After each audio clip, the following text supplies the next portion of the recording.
지난주에는 미국 연준의 2023년도 첫 연방공개시장위원회 FOMC가 개최되었습니다. 파월 의장은 이날 기자회견에서 디스인플레이션을 13번이나 언급했습니다. 여기에 그치지 않고 이번 주 초 또다시 워싱턴 경제클럽에 나와서 디스인플레이션을 재확인했습니다. 글로벌 시장과 투자자들은 비둘기로 돌변한 파월의 입에 환호했습니다. 미국 3대 지수 모두 이틀간 큰 폭으로 상승하며 연초부터의 토끼 랠리를 이어갔습니다. 국내 증시에서도 외국인들의 강한 매수세가 이어지면서 양대 지수를 끌어올렸습니다. 그러나 연준이 인플레이션과의 싸움에서 승리를 선언하기까지 가는 길이 그리 순탄하지만은 않아 보입니다. 지난 1년 동안의 약세장을 빠져나와 대세 상승장으로 가려면 여러 가지 조건들이 충족되어야 하기 때문입니다. 따라서는 포커스 네트워크는 파월 연준 의장이 비둘기파로 갑자기 변신한 배경, 경기 관련 주요 경제 지표들의 움직임, 그리고 디스인플레이션 하에서 주시장의 대세 상승을 위한 5가지 필수적 전제 조건들과 투자 전략에 대해서 살펴보도록 하겠습니다. 영상 끝까지 시청해 주시고 구독과 좋아요 미리 감사드립니다.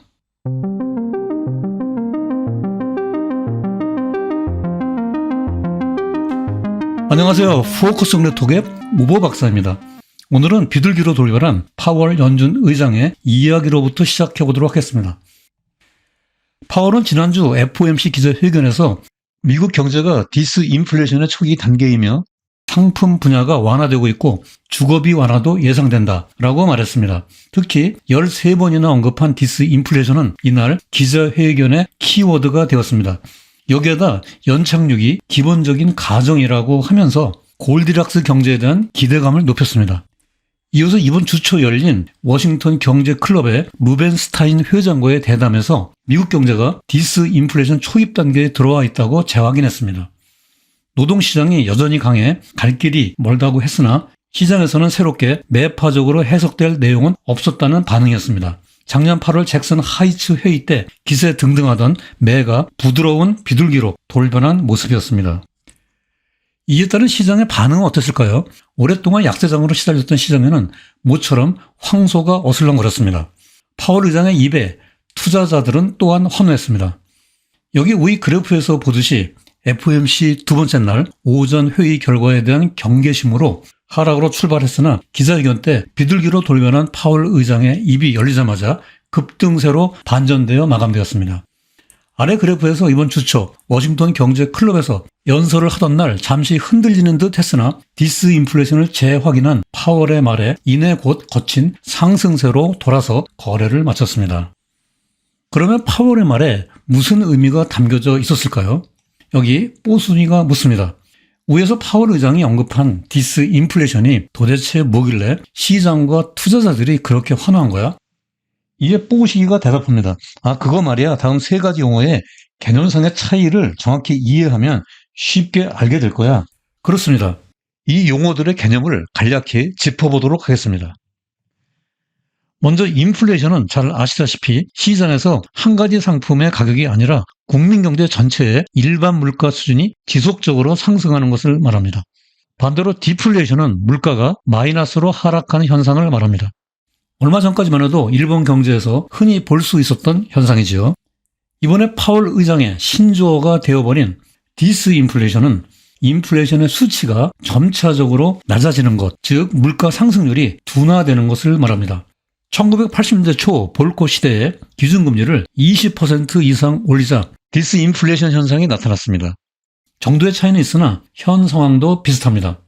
여기 오른쪽 그래프에서처럼 물가 상승률이 지난해 6월 9.1% 정점을 찍고 12월 6.5%로 하락했습니다.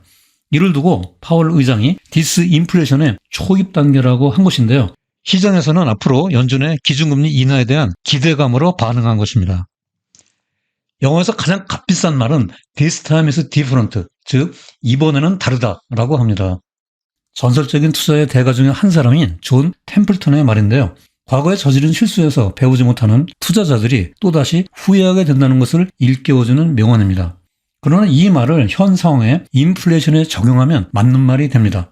역대 인플레이션과는 달리 물가 상승의 원인이 복합적이기 때문입니다.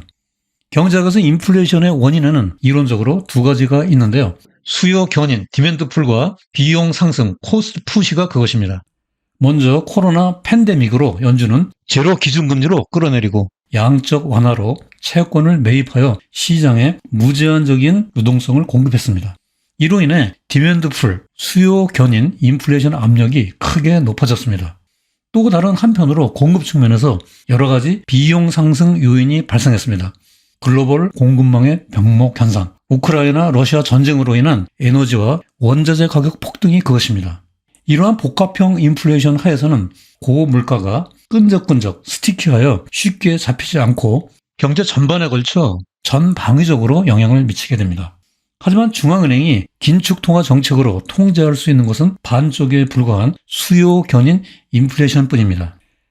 이런 상황에서 여러 가지 경제 지표들이 서로 엇박자로 움직이고 있습니다.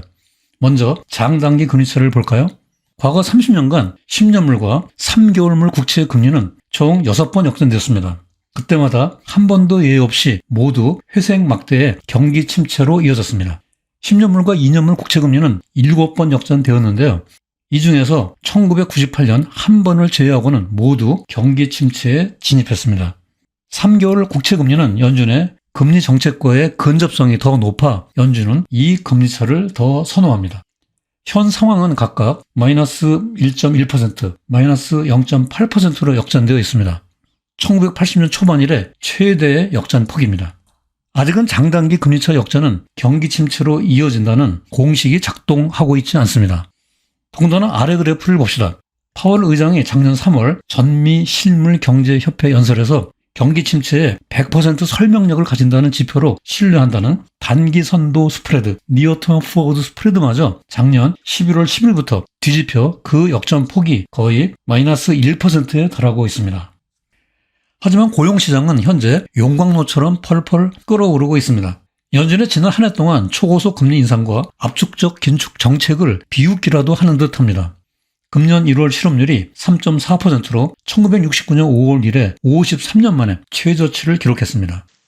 신규 일자리도 51만 개나 늘어나 시장의 예상치를 크게 웃돌았습니다.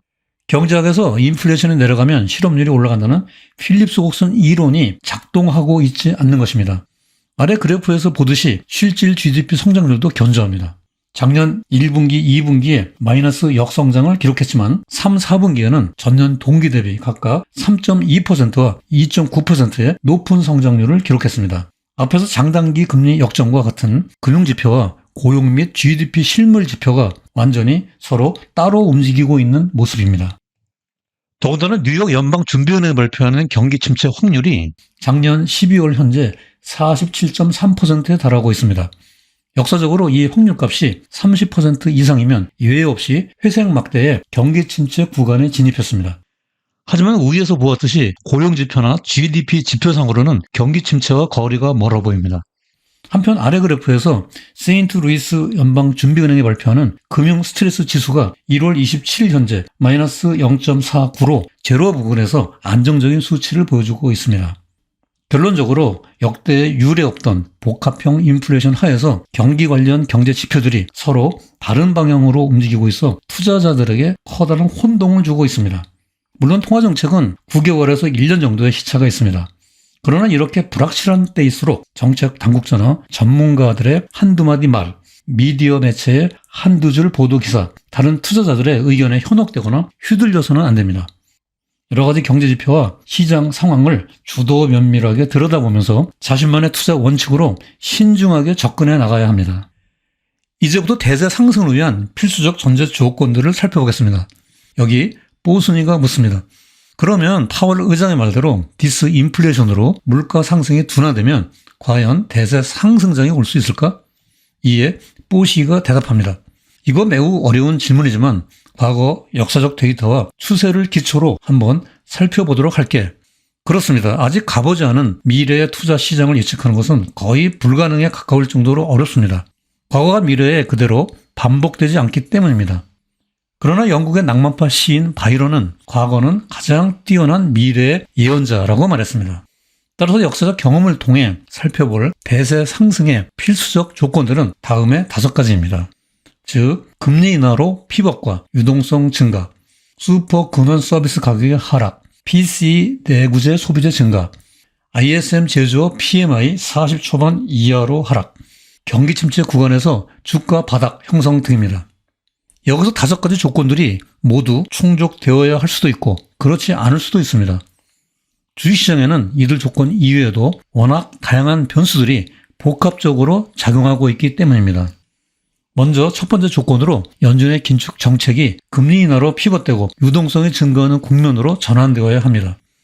역사적으로 보면 여기 그래프에 네모 박스에서처럼 적색선의 기준금리가 하락하고 청색선의 총통화량, 즉 M2로 측정되는 유동성이 동시에 증가할 때 연두색선 S&P 500 지수의 대세 상승장이 펼쳐졌습니다. 1990년대 중후반, 2000년대 닷컴 버블 붕괴 이후, 2008년 글로벌 금융위기 이후, 2020년 코로나 대유행 당시 등이 여기에 해당됩니다. 그러나 현재의 상황은 어떻습니까? 맨 오른쪽 타원형 구간에서 보듯이 향후 기준금리는 한두 차례 더 인상될 것이고 양적 긴축, 즉 QT의 진행으로 유동성 M2는 거의 수직으로 감소하고 있습니다. 이러한 상황에서 벗어나지 않는 한 대세 상승은 매우 제약적일 것이 분명합니다. 두 번째로 슈퍼 근원 서비스 가격이 하락해야 합니다.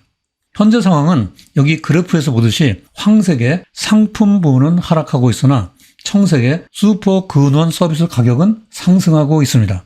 슈퍼 근원 서비스 가격이란 근원 PC 서비스에서 후행성이 강한 주거비를 제외한 것입니다. FOMC 위원들이 가장 민감하게 들여다보는 지표 중에 하나입니다. 미국 경제에서 서비스가 차지하는 비중이 70%나 되기 때문입니다. 궁극적으로 슈퍼 근원 서비스 가격이 하락해야 인플레이션이 둔화될 것입니다. 서비스 가격 중에서도 임금 하락이 최대의 관건이 되고 있습니다. 그러기 위해서는 고용시장의 열기가 식어야 하지만 여전히 끌어오르고 있는 것이 문제입니다. 세 번째로는 내구재 소비가 증가해야 합니다. 워런 버핏이 투자를 많이 한다는 코카콜라를 더 많이 마신다고 경기가 살아나지 않습니다. 또 매일 칫솔질을 자주 하여 치약을 많이 쓴다고 경기가 좋아지겠습니까? 이러한 필수 소비재보다는 자동차, 가구, 가전제품과 같은 내구재 소비가 늘어나야 합니다. 그래야 기업들이 설비 투자를 확대하고 더 많은 생산 인력을 고용하기 때문입니다. 여기 그래프에서 보듯이 역사적으로 PC 내구재 소비 감소는 반드시 회색 막대의 경기 침체로 이어졌습니다. 그러나 현 상황은 맨 오른쪽에서 보듯이 2021년 4월 이후 내구재 소비가 급격히 감소하고 있습니다. 궁극적으로 PC 내구재 소비 증가로 기업 실적이 개선되어야 경기가 추세적으로 확장되고 대세 상승장이 펼쳐지게 될 것입니다. 네 번째로는 역사적으로 공급자관리협회 ISM이 발표하는 제조업 구매자 관리지수 PMI가 40 초반 이하로 떨어질 때 S&P 500 지수가 바닥까지 떨어졌습니다. 여기 그래프에서 청색의 PMI 지수는 2000년대 초 닷컴버블 붕괴 때 41, 2008년 글로벌 금융위기 때 35, 2020년 코로나 팬데믹 때 42까지 떨어졌습니다. 이것은 예외 없이 회색 막대의 경기 침체로 이어졌고요. S&P 500 지수는 바닥까지 밀렸습니다. 현재 상황은 1월 PMI가 47, S&P 500 지수 1년간 하락률은 마이너스 13.4%입니다. 이러한 역사적 경험으로 볼 때 향후 PMI 지수가 40 초반 이하로 떨어지는 구간이 오면 주식시장이 저점을 찍고 대세 상승장으로 반전될 가능성이 높습니다. 다섯 번째로 여기 그래프에서 보듯이 대공황 직전인 1928년부터 과거 90여 년 기간 중에 S&P 500 지수는 경기 침체 구간에서 대부분 저점을 형성했습니다. 따라서 경기 침체 진입 전에 선제적인 적극적 매수는 바람직하지 않습니다. 그러나 전미경제연구소 NBER이 공식적으로 경기 침체를 판정할 때까지는 최소 4개월에서 12개월까지의 시차가 있으므로 경기 선행 지수, 경기 침체 확률, 실질 GDP 성장률, 소비자 심리 지수 등 다른 경기 지표를 활용하여 경기 침체 진입 가능성을 종합적으로 분석해야 합니다.